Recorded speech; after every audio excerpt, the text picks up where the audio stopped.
السلام عليكم ورحمة الله تعالى وبركاته متتبعاتي الغاليات، نتمنىكم تكونوا بخير وعلى خير يا ربي. يلقاكم هذا الفيديو في اتم الصحة والعافية يا رب.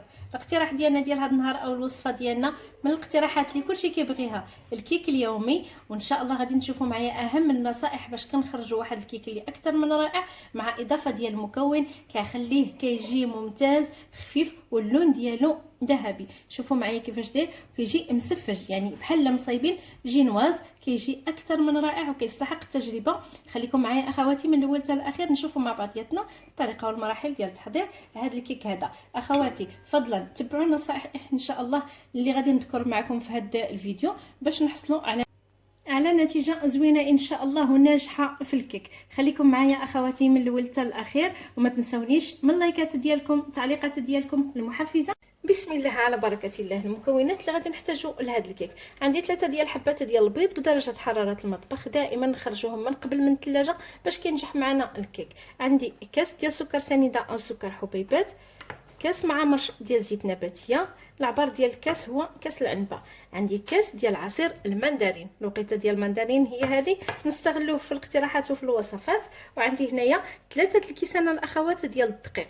غتشوفوا معايا هذا الكاس مع مرش لانني غادي نكملو بالنشا، وهذه المرحله كتبقى اختياريه. الا بغينا نكملوه بالنشا نكملوه باش كيعطي واحد الخفه الكيك ديالنا، ولا بغينا نكتفيو ب3 ديال الكيسان ديال الدقيق نكتفيو به. يعني لما توفرتش لينا النشا او لا مايزينا نستغناو عليها. شوفوا معايا انا درت تقريبا 2 كيسان ونص ديال الدقيق، وغادي نكمل بالنشا او مايزينا كتعطي واحد الخفه الكيك ديالنا. واخا كيبقى الكيك يعني واخا كيبات يعني واحد اليومين تقريبا هكا كيبقى رطب وكيبقى مزيان.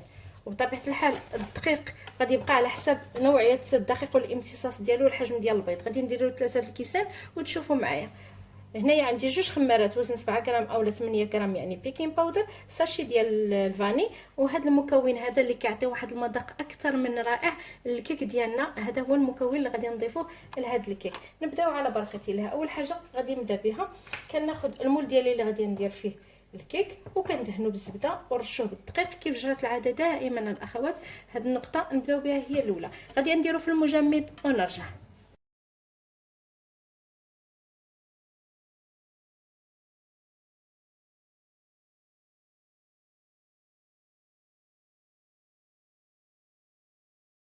بسم الله. كناخذ واحد الاناء كنفرغ فيه البيض، 3 الحبات ديال البيض كيف قلت البنات بدرجه حراره المطبخ. هنايا هاد القشيره ديال البيض،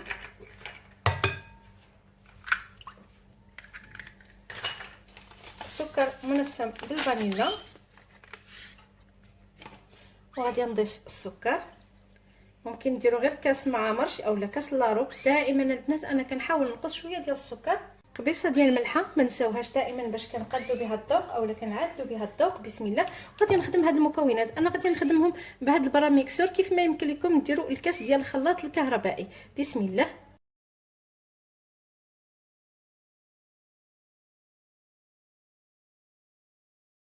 دمجت السكر مع البيض جيدا، وغادي نبدا نضيف الزيت شويه بشويه وانا خدامه باش ما نديرش لكم الصداع حتى كنسالي الكميه ديال الزيت اللي عندي. بسم الله.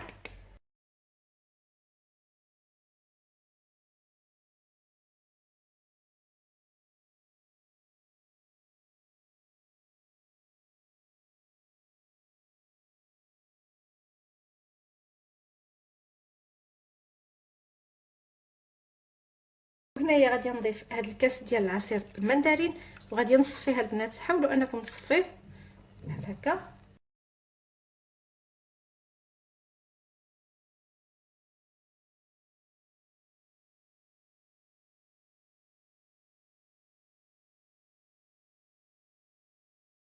كنحيد الرجيله ديال هاد الخلاط وغادي نخدمو دابا غير بالفوي. غادي نضيف هاد الكيس ديال المستحضر الفلو بنكهه الفانيلا، كيعطي مذاق اكثر من رائع البنات لهاد الكيك هذا. بسم الله. وضروري ما نغربلوه بحال هكا يكون احسن. شوفوا معايا اللون ديالو كيعطي واحد اللون وكيعطي مذاق للكيك، وكيتواتى مع مذاق البرتقال او المندرين اللي توفر لكم. يعني في قيته ديال البرتقال نديرو دابا كنستغلوا المندرين. هنايا الدقيق واخا كيكون مغربل البنات ضروري من هذه المرحله باش كتجينا الكيك خفيفه دائما، وكنضيفوه دفعات وكيجي الكيك مهوي. يعني النجاح الكيك واخا كنغربلو الدقيق المره الاولى نعاودوه مره وجوج باش كيعطينا واحد النتيجه زوينه.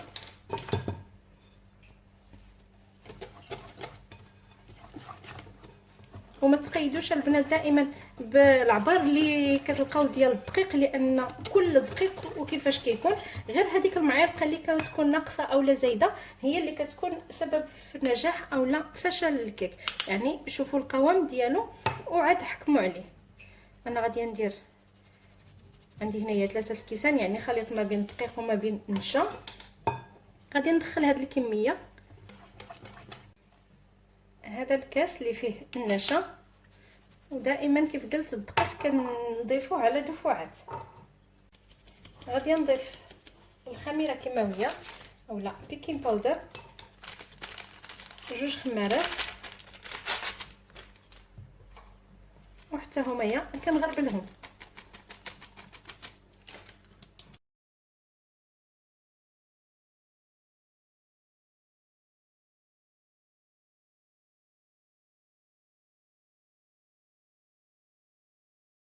وكندخل الخميره كيماويه الخليط ديالي ديال الكيك. شوفوا معايا البنات الكثافه ديال الخليط كيفاش خاصها تكون.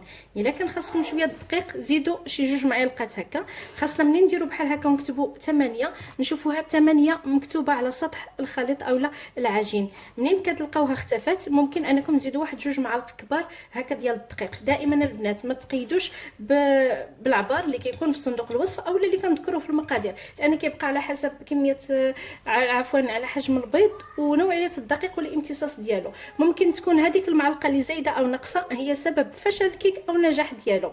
الا كان الكيك كيعلى في الفران وكيهبط كتشوفوا انه هبط كيكون خاصو الدقيق. غادي نجيب المول ديالي وغادي ندير فيه هاد الخليط ديال الكيك. ودائما نحترموا هاد النقطه هذه اننا نهزو يدينا للفوق ونفرغوا الخليط ديالنا ديال الكيك على هاد الشكل هذا. دائما يدينا تكون مهزوزه للفوق. حاولوا الاخوات الا قطر لكم الكيك في الجوانب انكم تمسحوه، ما تخليوش، لان الكيك ملي كيكون في الفران كي كنقولوا غادي طالع، ملي كيوصل لهذيك البلاصه اللي فيها شويه ديال العجين كيكون هذاك العجين نشف او قصح وكيحبس لينا الكيك ما كيخليش يعلى. غادي ندخل الكيك ديالي دائما كيف جرت العاده دائما الاخوات اللي معايا من البدايه الفرن بارد، يعني الكيك العادي كيدخل فرن بارد. نتسناو ان شاء الله حتى يطيب ونتلاقاو في الشكل النهائي ديالو اولا بيد ما يوجد. اكيد ما كنحلوش الفران كاع نهائيا نص ساعه الاولى حتى كنشموا الريحه ديال الكيك. وكنقلبها على هذا الشكل. شوفوا معايا البنات كيفاش دايره، بسم الله. كنتمنى يكون تيبان لكم حتى البخار لانها باقه سخونه. شوفوا معايا العلو ديالها كيفاش داير، اكثر من رائعه ومسفجه البنات. المكون اللي كنديروا فيها ديال الفلون كيعطيها واحد الخفه وهشاشه ومذاق اكثر من رائع ان شاء الله. كنتمنى تشوفوها كيفاش دايره وتبان لكم كيفاش كتبان ليا انايا. روعه الاخوات، كتستحق التجربه.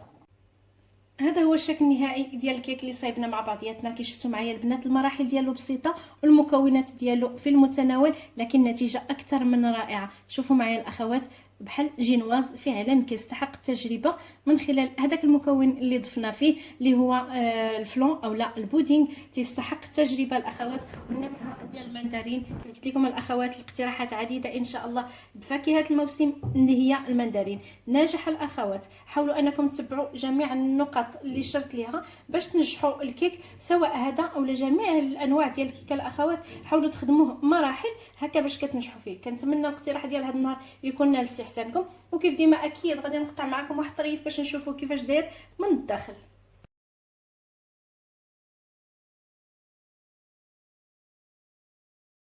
شوفوا معايا البنات النتيجه ديال هذا الكيك كيفاش داير. يعني كيجي مسفج بواحد الطريقه ما نقولش لكم البنات، واخا باقي سخون شوفوا كيفاش داير، روعه روعه. بالاضافه ديال النشا الا توفر ضيفوه، ما توفرش ماشي ضروري، ولكن شي حاجه اللي هي زوينه بزاف. شوفوا معايا، كنتمنى كيف قلت لكم الاخوات في البدايه الاقتراح ديال هذا النهار يكون ناس استحسانكم، وانكم تفرحوني بتعليقات ديالكم المحفزه لاعطاء المزيد. خليت لكم الراحه، في امان الله، الى فيديو قادم ان شاء الله.